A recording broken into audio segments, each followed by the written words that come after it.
It began with a scream so sharp, so full of truths that it sliced through the courtroom's cold air like a blade. Mary's voice echoed off marble walls, freezing the cameras in place as Kody Brown stood motionless before the judge. In that single suspended second, the world watched Robin collapse to her knees. Gasps erupted. Reporters surged forward. A truth buried for years finally tore itself into the light. 22 years?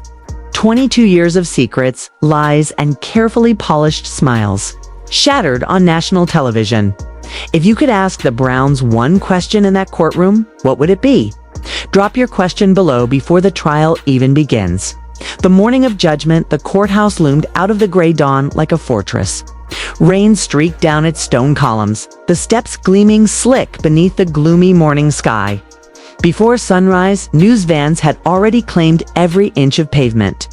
Masts pointed upwards, cameras on standby, crews rushing with the energy of people who know they're about to witness history.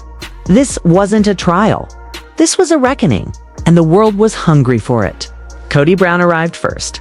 Shoulders hunched, hair unkempt, eyes rimmed with sleepless red.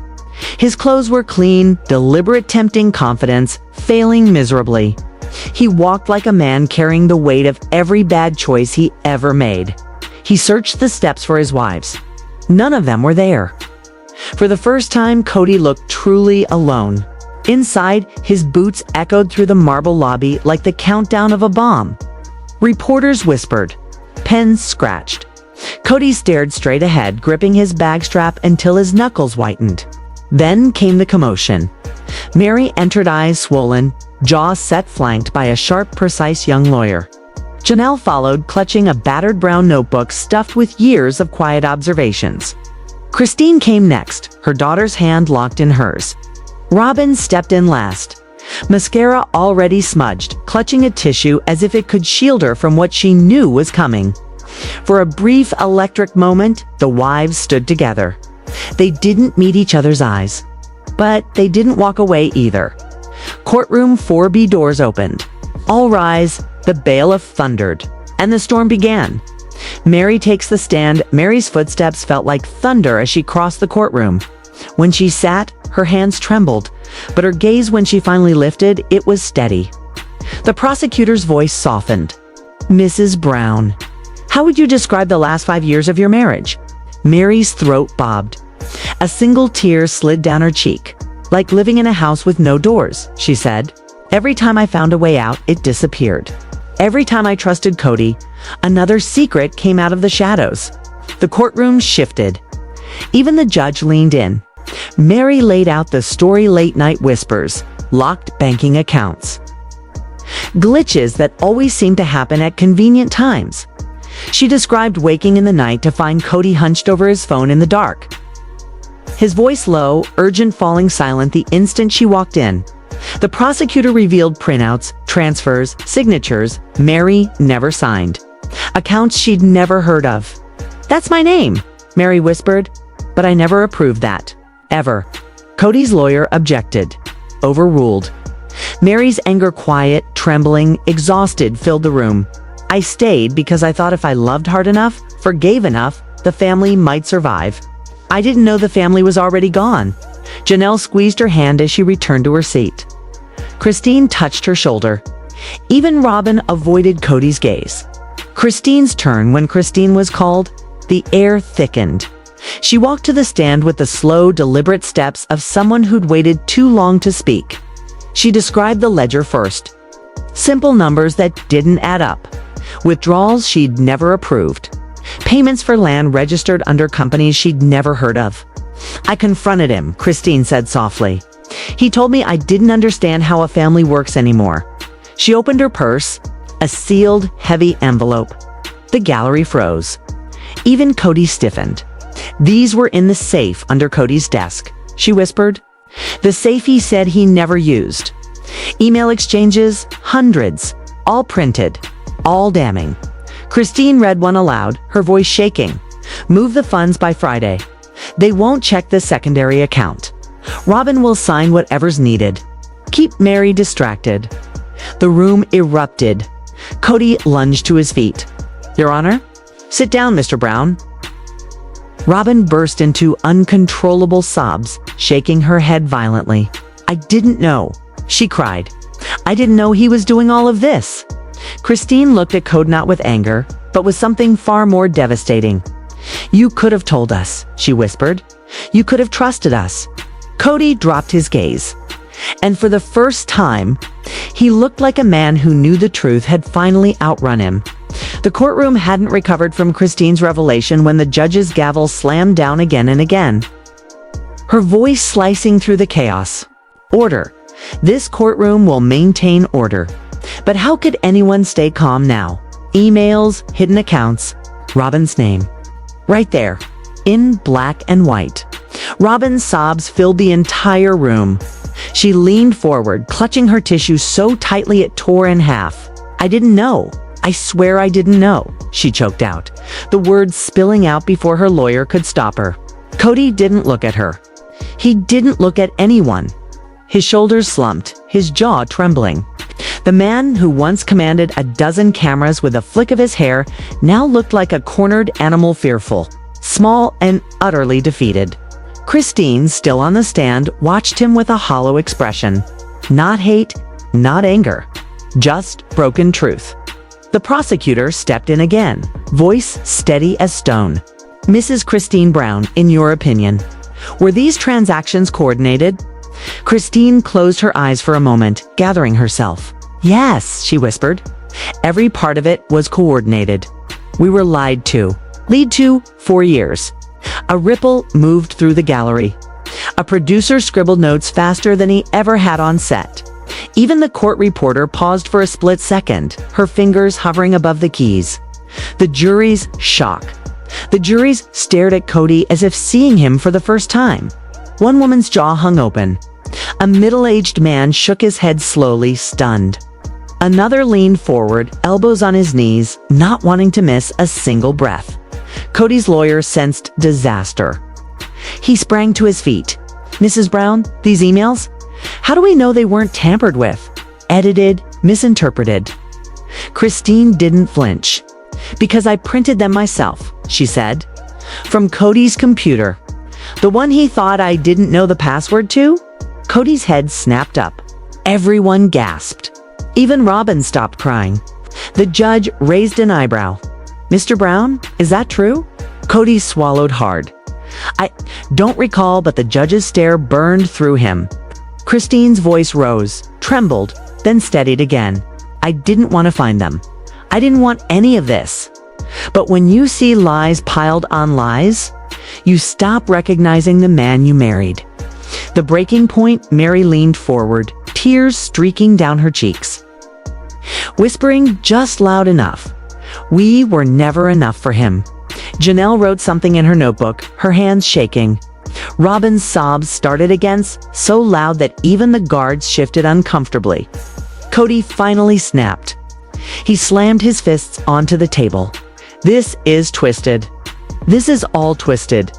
I did what I had to do for this family." The courtroom roared. The judge stood so fast her chair skidded back. "Mr. Brown, one more outburst and I will hold you in contempt." Kody opened his mouth again, but Christine spoke first. "No," she said softly, her voice slicing through the noise. "You did what you had to do. For yourself, silence. Complete, devastating silence." The prosecutor's final strike. The prosecutor walked around the table, stopping just inches from Kody. "Mr. Brown," he said, voice low enough that everyone leaned in. "When you told your wives they didn't understand, what you really meant was they weren't supposed to see the truth, wasn't it?" Kody's lips trembled. His throat worked. No answer came. The judge turned to Christine. "You may step down." Christine rose, wiping her cheeks, and walked back to the wives' bench. Mary took her hand. Janelle squeezed her arm. Even Robin reached out with shaking fingers, her mascara now streaked like black rain. And for the first time in years, the wives sat together, not as rivals, not as cast members, but as survivors. All four looked at Kody, and Kody finally looked afraid. All four looked at Kody, and Kody finally looked afraid. The forensic accountant sat upright, hands folded neatly, eyes calm, the kind of calm that only comes from knowing your evidence is bulletproof. Every juror leaned forward. Every wife held her breath. Even the cameras, though forbidden to record, felt as if they'd leaned in too. "Please continue," the prosecutor said. The accountant clicked her remote, and another chart appeared on the screen behind her. Arrows, dates, amounts, looping like a map of betrayal. "In my 32 years of financial investigation," she began, her tone flat and devastating, "I have rarely seen a pattern this deliberate." Kody stiffened, his jaw clenching so tight a muscle twitched under his skin. She pointed to a red box. "This is the account registered under Mrs. Robin Brown's name." Robin flinched. This account received 12 transfers from the Brown Family Trust between 2018 and 2023. Total amount, $274,000. Gasps rippled across the gallery. Robin covered her mouth, shoulders trembling again. But the accountant wasn't finished. A new slide flashed up, sharp, unforgiving. "And these," she continued, "are the offshore transfers." Kody's face turned gray, not pale gray. Christine whispered something barely audible. Mary reached across and held her hand. Janelle closed her notebook as if the truth no longer needed recording. "These transfers," the accountant said, "were authorized solely by Mr. Brown. No second signature. No oversight. No notifications to the joint family account holders." She clicked again. The screen zoomed into a digital signature. "Here," she said, "is the signature used. Identical every time." Which suggests it was copied and pasted, not authentically signed. The jurors looked physically ill. Kody's lawyer rose. "Objection. This is highly prejudicial. This is the evidence," the accountant replied before the judge even spoke. "Prejudice has nothing to do with it." Even the judge looked impressed by the precision. "The bomb nitrogen," Monik said, "one expected." Then the accountant turned a page in her binder. "And there is one more thing," she said quietly. The courtroom froze. Everyone could feel it, that creeping cold before lightning strikes. "I discovered email notifications linked to these transfers. They were routed to 2 devices." She paused. One was Mr. Brown's phone. No surprise. But the second, she looked up at the judge, was a device registered under Mrs. Robin Brown. The courtroom erupted. Robin's lips parted in horror. "No, I didn't. I never." Kody said. The judge hammered her gavel. "Order, order." Kody shot to his feet, shouting over the chaos. She didn't know what she was looking at. "I told her to ignore those emails." Robin sobbed so violently her body folded in half. Mary stared at Kody like she was seeing a stranger wearing her family's face. Christine's jaw clenched so tightly she shook. Janelle whispered, "So that's how deep it went." The accountant's final strike when silence finally returned. The accountant delivered the blow they would all remember. "In my professional opinion," she said, voice steady, "these actions were not mistakes. They were not accidents. They were not misunderstandings between spouses." She turned directly toward the jury. "They were systematic. They were intentional. And they required coordination." The jurors exchanged glances. Shocked, disgusted, convinced. Kody sat back down, chest rising and falling like he'd run miles. His lawyer looked like he wanted to melt into the floor. The prosecutor smiled, not cruelly, but with the quiet satisfaction of a man who knows the truth is finally, unquestionably, undeniable. "No further questions," he said. "The defense tries and fails." Kody's lawyer approached the stand, nerves obvious in the tremor of his fingers. "Mrs. Accountant," he began clumsily, "isn't it possible that someone else accessed Mr. Brown's accounts? A hacker, perhaps?" The accountant blinked slowly. "Sir, the only way a hacker could access these funds is if they also had Mr. Brown's face, fingerprints, phone, passwords, and digital authentication tokens. Do you believe such a hacker exists?" The lawyer reddened. No further questions. The aftermath, absolute silence when the accountant stepped down. The air felt different, heavy, inevitable. Kody sat motionless, staring at his hands, the same hands that signed, authorized, moved, manipulated. Robin didn't look at him. Couldn't? Mary looked exhausted. Christine looked shattered but strong. Janelle looked like a woman who had finally been proven right, painfully but fully. Then the judge spoke. "We will break for 15 minutes, she said, voice grave. As people began to rise, as whispers turned to murmurs, as every reporter sprinted for the door, Kody remained seated. Not defiant, not angry, just defeated. A man who finally realized the truth wasn't going to bend for him anymore. The jury stared at the screen, their expressions shifting from confusion to shock to something close to disbelief. Numbers danced across the monitor. Transaction IDs linked like a trail of breadcrumbs leading straight to the truth Kody had spent years burying. The forensic accountant adjusted her glasses and continued, her tone razor sharp but eerily calm. In my professional opinion, these were not accidental transfers. They were intentional, repeated, coordinated, and concealed. Every move Mr. Brown made was designed to remove funds from the shared family resource and redirect them for personal use. Kody leaned forward, gripping the edge of the defense table so hard his knuckles whitened. "That's a lie," he muttered, but the microphone picked it up. Every juror heard it. The accountant didn't even blink. "I have no personal stake in this case. My findings are based entirely on documented financial evidence." Mary covered her mouth again, eyes shimmering with tears. Christine stared down at her hands, jaw clenched. Janelle sat perfectly still, her notebook closed, her truth finally validated by a stranger with a briefcase. But Robin looked shattered, like someone watching the foundations of her life crumble grain by grain. The prosecutor stepped closer to the stand. "In your analysis," he asked, "did you find any evidence that Mrs. Robin Brown initiated or benefited knowingly from these transfers?" Robin froze. The accountant shook her head slightly. "While funds entered accounts in her name, there is no conclusive evidence she authorized the transfers herself. The patterns suggest Mr. Brown used her accounts due to lower scrutiny thresholds." The courtroom murmured. Even Kody's lawyer swallowed hard. So Robin wasn't the mastermind. She was a participant, but perhaps not the architect. Kody slammed his hand on the table. She knew. She knew everything. Don't let her play innocent. The judge's gavel cracked through the room.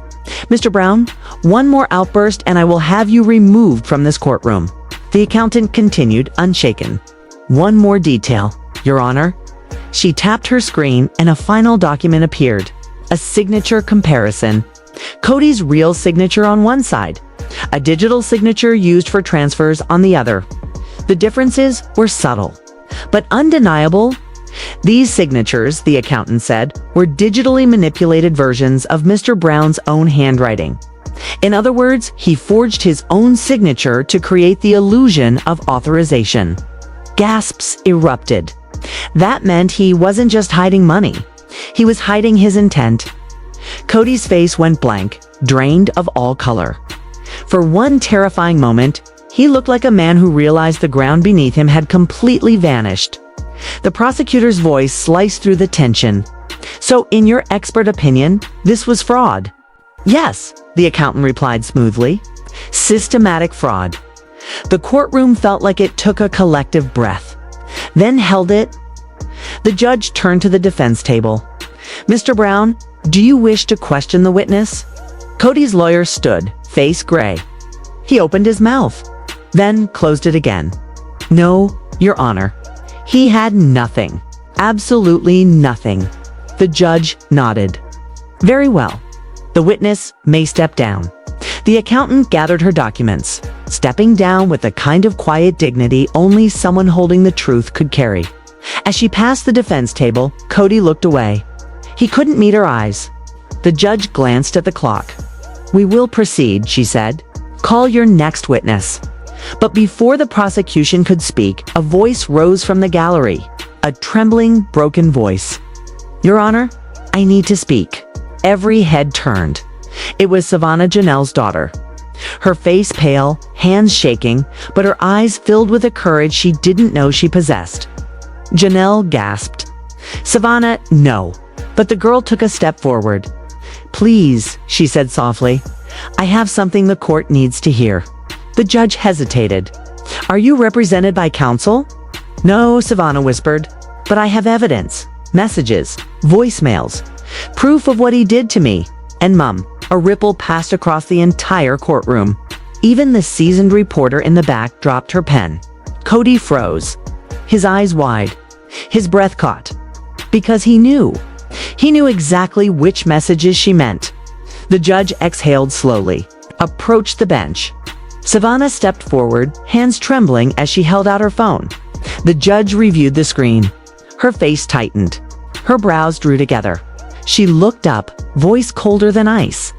"Mr. Brown," she said, "we need to discuss this in chambers." Kody swallowed. The wives exchanged horrified glances. Robin whimpered. Janelle clutched Mary's arm. Christine stared at Savannah as if seeing a warrior rise from ashes. The judge stood. "Court will recess for 20 minutes, she declared sharply. "This matter is now extremely sensitive." The gavel struck. Kody didn't move, because he knew. Whatever was on that phone was the final nail in his coffin. He knew. Whatever was on that phone was the final nail in his coffin. The night after the sentencing felt unusually quiet. The kind of quiet that doesn't comfort but warns. Inside Robin's house, the lights were still on. She sat alone on the floor, knees to her chest.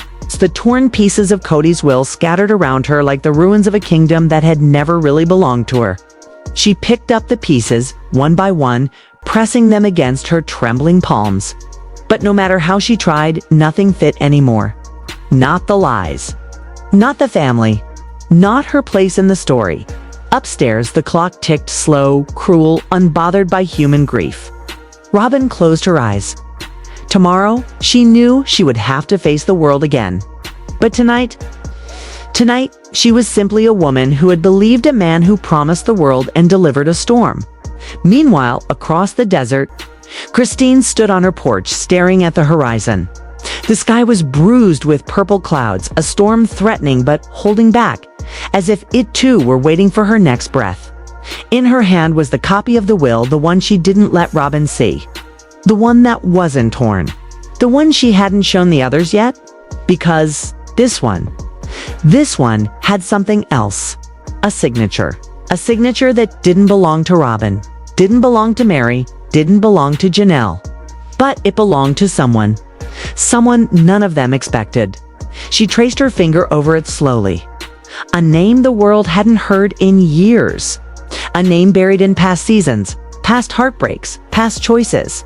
A name everyone had forgotten. Except Kody. Christine's breath hitched. So this was the real secret. The one hidden beneath all the others. The one that could destroy everything again. Mary, packing her new life, Mary, folded the last sweater into a box labeled with shaky handwriting. Utah. A new beginning. But when she closed the lid, a letter slipped out. A letter she didn't recognize. It wasn't from her. It wasn't from Christine. It wasn't from any of the wives. Her heart thudded. She picked it up. The envelope was addressed in a handwriting she had once known better than her own. To be opened only if things fall apart. Kody's writing. Her breath caught in her throat. For a moment, she considered throwing it straight into the trash. But after everything, she opened it. Her fingers trembled as she unfolded the page. It wasn't a love letter. It wasn't an apology. It wasn't even a confession. It was a list. A list of names. People Kody trusted. People Kody feared. And one person he had been sending money to for years.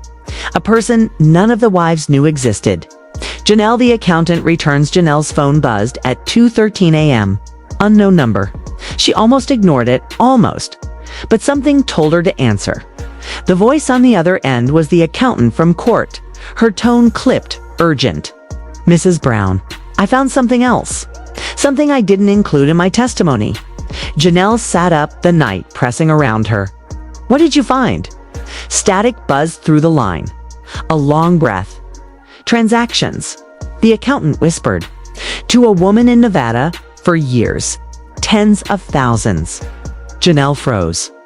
What woman? She breathed. The accountant hesitated. You're not going to believe this. Robin, a knock at the door. The storm finally broke. Thunder roared outside as Robin wiped her cheeks and forced herself to stand. Then a knock at the door. Soft, hesitant, but persistent. She froze. No one visited unannounced anymore. No one dared. Another knock. Robin opened the door and gasped, because standing on her porch was someone she never expected to see again. Someone who still held a piece of Kody's past and maybe his future. A woman with the same eyes, the same jawline, the same grief. Are you Robin? She asked, voice shaking. Robin nodded slowly. I'm his daughter, the stranger whispered. The one he never told you about. Christine. The reveal. The desert wind ripped through Christine's hair as she pulled out her phone. She typed a message to Mary, another to Janelle, and then, reluctantly, 1-2, Robin, we need to meet. All of us. Now. She looked down at the will again. At the signature, at the name Kody had tried to bury. The name that changed everything. Christine exhaled shakily. This, she whispered to the empty night, is far from over. Full courtroom saga. The courtroom turned into a battlefield as Christine, voice shaking but fearless, revealed how Kody's lies, secret accounts, hidden transfers, and emotional manipulation destroyed the family from the inside out. Her testimony cracked the room open, and Kody's panic showed everyone the truth he'd buried for years. Then Janelle took the stand, armed with her legendary notebook, bank statements, and a forensic accountant she secretly hired. She exposed safe deposit boxes, forged signatures, offshore accounts, and a $50,000 cash withdrawal tied to Robin's brand new car. Every sentence hit Kody like a blow. Every detail proved the betrayal was calculated, not accidental. Just when the courtroom thought it couldn't get worse, a nanny cam video surfaced, Kody discussing hidden transfers, Robin whispering, they don't need to know. The gallery exploded. The judge lost control. The wives realized the betrayal went deeper than money. It was a conspiracy built on silence. Robin broke down next, admitting she signed things she didn't understand, claiming Kody manipulated her too, but her confession shattered whatever trust remained. The forensic accountant followed with a cold, clinical takedown of Kody's entire financial maze. She proved that family trust funds were emptied, digital forgeries used, assets moved without consent, and secret property purchased behind all wives' backs. By the end, the courtroom wasn't just watching a trial. They were watching a family collapse in real time. Secrets, lies, forged documents, hidden accounts, manipulation, and a web of betrayal none of the wives could have imagined, all rising to the surface at once. This wasn't just a legal case. This was the end of the Brown family as they knew it.